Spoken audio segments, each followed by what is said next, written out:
স্বামীকে ফিরে পাওয়ার আকুতি, ভালোবাসার এক চিরচেনা সম্পর্কের ভাঙন, আর সেই সম্পর্ক জোড়া লাগানোর শেষ চেষ্টায় শ্বশুর বাড়ির দরজায় এক টুকরো আশার খোঁজে বসে থাকলেন এক যুবতী। ঘটনাটি ঘটেছে হুগলির আরামবাগ মহকুমার গৌরহাটি 1 নম্বর অঞ্চলের সাপ্রজল এলাকায়। জানা গিয়েছে, খানাকুলের চকভেদুয়া এলাকার এক যুবতীর সাথে মাধ্যমিক পড়ার সময় প্রেমের সম্পর্ক গড়ে ওঠে সাপ্রজলের এক যুবকের। দীর্ঘ 7 বছরের সম্পর্কের পর 2022 সালে ইসলামিক মতে গাঁটছড়া বাঁধেন তারা। পরে 2025 সালে সামাজিক রীতিনীতি মেনে হয় ঘটা করে বিয়ে। তবে বিয়ের মাত্র 5 মাস কাটতে না কাটতেই শুরু হয় দাম্পত্য কলহ। অভিযোগ, ওই যুবতীকে মেনে নিতে পারেননি তার শ্বশুর বাড়ির লোকজন, এমনকি স্বামী নিজেও ধীরে ধীরে দূরত্ব তৈরি করে নেন। বর্তমানে ওই যুবক ডাক্তারি পড়া শেষ করেছেন এবং পেশাগত জীবনে প্রবেশের মুখে। এই পরিস্থিতিতে বৃহস্পতিবার দুপুরে স্বামীর বাড়িতে ফেরেন ওই যুবতী, কিন্তু গেটে তালা লাগানো থাকায় প্রবেশ করতে পারেননি। কোনো সাড়া না পেয়ে গেটের সামনেই বসে পড়েন তিনি, সঙ্গে একটি ব্যাগ ও জলের বোতল। দীর্ঘক্ষণ বসে কাঁদেন তিনি। স্থানীয় বাসিন্দাদের দৃষ্টি আকর্ষণ করেন এইভাবে। শ্বশুর বাড়ির তরফে সাফ জানানো হয় তাকে আর এই বাড়িতে ঢুকতে দেওয়া হবে না। সেই মানসিক ধাক্কা সহ্য করতে না পেরে যুবতী নাকি আত্মহত্যার চেষ্টা করেন। স্থানীয়রা তড়িঘড়ি তাকে উদ্ধার করে ভর্তি করেন আরামবাগ মেডিকেল কলেজ ও হাসপাতালে। এখনো পর্যন্ত শ্বশুর বাড়ির পক্ষ থেকে কোনো প্রতিক্রিয়া মেলেনি। এলাকায় বিষয়টি নিয়ে শুরু হয়েছে চাঞ্চল্য।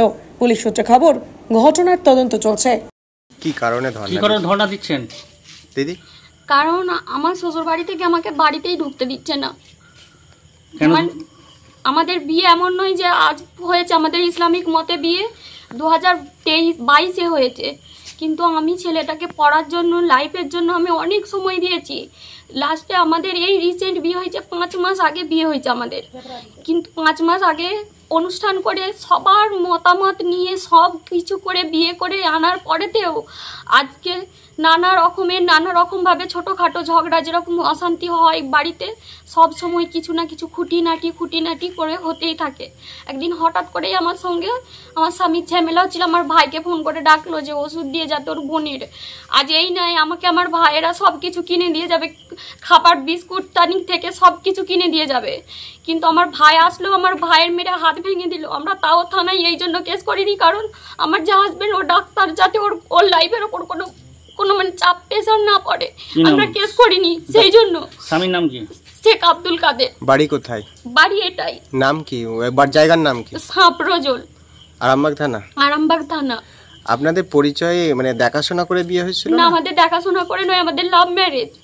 আমাদের বহুদিনের রিলেশনশিপ, আজ থেকে মনে হয় 10-15 বছর কি 8 বছর এরকম সামথিং। বিয়ে কত বছর করেছে? কিন্তু আমি আজ পর্যন্ত কখনো আমার এই প্রয়োজনটা হয়নি।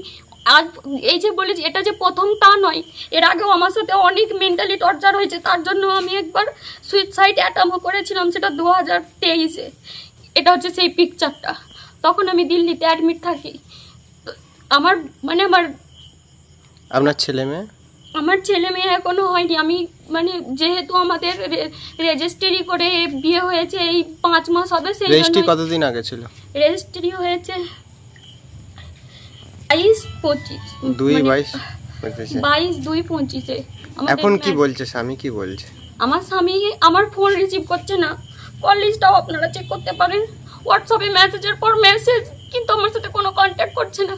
আমাকে বলছেও না যে আমাকে অ্যাকচুয়ালি কি, মানে আমার স্ট্যাটাসটা কি আমি জানতে চাই। কারণ আমি আমার জীবনের এতগুলো বছর ইনভেস্ট করেছি একটা মানুষের পেছনে, নিশ্চয়ই আমি এরকম কষ্ট দেখার জন্য ইনভেস্ট করিনি। কোথাও অভিযোগ করেছেন থানাতে? আমি থানায় লিগেলি কোনোভাবে স্টেপ এই জন্যই নিইনি, কারণ আমি এদের ক্ষতি আমি কখনোই চাইনি।